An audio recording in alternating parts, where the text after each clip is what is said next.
မေတ္တာခါတော်နေ့အထိမ်းအမှတ်နဲ့မြတ်စွာဘုရားသင်ပေးတဲ့အတိုင်းယဟန်900ကမေတ္တာတုတ်ကိုရွတ်ဖတ်ပွားများပြီးတော့ဝါတွင်းကာလလွန်မြောက်သွားတဲ့အချိန်မှာယဟန်တာဖြစ်သွားတယ်အဲ့မေတ္တာတုတ်ထဲမှာပါတဲ့ကျင့်ကြံပွားများရမယ်အချက်အတိုင်းကျင့်ကြံပွားများပြီးယဟန်900လုံးယဟန်တာဖြစ်သွားတယ်ဆိုတော့မေတ္တာတုတ်ဒီအကျိုးပေးရတော့နိဗ္ဗာန်အထိအကျိုးပေးတာပေါ့အဲ့ဒါကိုမိုးကုတ်ဆရာတို့ရပြောတယ်အဲ့ဒါကိုတချို့မြန်မာတွေကတောက်စီကိုလင်းစီလုပ်နေကြတယ်မေတ္တာတုတ်ဆိုတာတောက်ရမယ်စီလင်းရမယ်စီမဟုတ်ဘူးတဲ့ဥပမာဆိုတော့ခေါင်းကိုက်တဲ့အခါမှာပါရာစီတမောတူးပြီးတော့လိမ့်လိုက်တော့နော်ခေါင်းကိုက်တော့ခေါင်းမလိမ့်လက်ကိုက်တော့လက်မလိမ့်အဲ့တော့ဘေးပြောက်ပါမလဲဘာဖြစ်လို့တောက်ရမယ်စီသူကတောက်ရမယ်စီကိုလေးစီလို့တော့မပြောက်ဘူးတော့အဲ့တော့စီကအာနိသင်မရှိတယ်လို့ဖြစ်နေတယ်အဲ့တော့မေတ္တာတုတ်ကလည်းအဲ့လိုပဲသူ့ထဲမှာပွားများကျင့်ကြံရမယ်15ချက်ရှိတယ်ပြီးတော့မှမေတ္တာပို့တာရတယ်ကိုအရင်ဆုံးပွားများထားရတယ်ကိုစီမှာလိုအပ်တဲ့အရေးချင်း15ချက်ရှိတယ်အဲ့မေတ္တာတုတ်ရဲ့ပထမ intro နှစ်ပိုက်ရှိတယ်အဲ့ဒါမြတ်စွာဘုရားဟောခဲ့တာမဟုတ်နော်အထကထာဆရာတော်ကြီးတွေကဒီမေတ္တာတုတ်ကိုရွတ်ဆိုကြပါစို့ဆိုပြီးသူရဲ့ကောင်းကျိုးတွေကိုပဏာမတင်ပြထားတယ်မြတ်စွာဘုရားစဟောတာကရဏီယနဲ့စဟောတယ်ကရဏီယမထာကုတလိန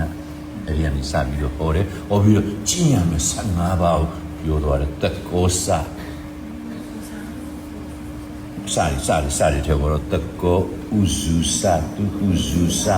ဝဆောစတမုဒုအနာတိမာနိတန်တုတ်တကောစာသူဘရောစာအပကိသောစာတန်လာဟုကဝုတိတန်တိန်ဒရိယောစာနိပကောစာအပကဘောကုလီတောနာနုခေတောနာသခုကမစရိကိစီယေနဝိညုပရိဥပဝတိယောအရသငါချက်ကျင့်ကြံရမယ်15ချက်ပြီးတော့မှမေတ္တာပို့တယ်ဒုက္ခိနောဝခေမိနောဟောင်းတုဆိုပြီးတော့မေတ္တာပို့တယ်မေတ္တာပို့ဆိုတော့မေတ္တာရှိတဲ့လူကမှမေတ္တာပို့လို့ရတယ်မရှိဘဲနဲ့ပြီးလို့မရဘူးရှိအောင်အရင်ဆုံးကျင့်ကြံပွားများရတယ်ဒါဆိုပထမ15ချက်ဒီကျင့်ကြံပွားများရမယ်တရားပထမဆုံးကျင့်ကြံပွားများရမယ်တစ်ကသက္ကောစာဒုတိယဥစုစာတတိယသူဟုစုစာပထမဆုံးတကောစာလေးကိုဘုရားပြောတဲ့အတိုင်းဆွေးနွေးပြီးမယ်တကောစာဆိုတာစွမ်းနိုင်သူဖြစ်ရမယ်စွမ်းနိုင်တဲ့အရေးချင်းရှိရမယ်ရှိဖို့၄ချက်လိုတယ်ဗျာတိတ္တာ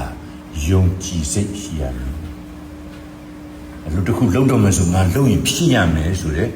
ယုံကြည်ချက်ရှိရမယ်ဖြစ်အောင်လုပ်မယ်ဆိုတဲ့ဝရိယရှိရမယ်အဖြစ်အောင်လုပ်နိုင်တဲ့ပညာရှိဖို့လိုတယ်အဲ့ဒီလုပ်ဖို့လုပ်ငန်းနဲ့မှာအရေးကြီးတဲ့တစ်ချက်ကကျမ်းမာဖို့လိုတယ်